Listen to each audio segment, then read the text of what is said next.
పిల్లలకి అస్సలు నిద్ర రావట్లేదు. 11:00 అయితే ఈళ్ళిద్దరు కూర్చొని ముద్దులు పెట్టుకొని ఇదిగో హవి చూడండి తల ఊపుతా ఉన్నాడు. రోజు మా ఆడపడుచు వాళ్ళు వస్తున్నారు. నైట్ 10:30కి అట్లా వస్తారు. అయితే వాళ్ళు దర్శనానికి వస్తున్నారు. సరే అని చెప్పి టోకెన్ వేయించుకోవడానికి కాల్ చేస్తే మేము వెళ్తున్నాము. వెళ్ళే దారిలోనే టోకెన్లు అయిపోయింది. రిటర్న్ అయితే వెళ్ళిపోండి అని చెప్పారు. నేను హవిని ఇంట్లో పెట్టి వచ్చేసాను అత్తయ్య దగ్గర వదిలేసి. హవికి హెల్త్ బాలేదు.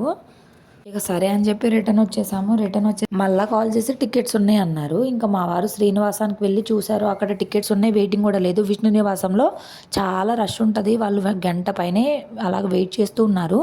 మనం టోకెన్ వెయిట్ చేసుకున్నామంటే కనుక దర్శనం కూడా చాలా ఫాస్ట్గా అయింది. ఎర్లీ మార్నింగ్ కనుక వెళ్తే 1 అవర్లో అయిపోద్ది. పోయినసారి కూడా మేము అలాగే వెళ్ళాము.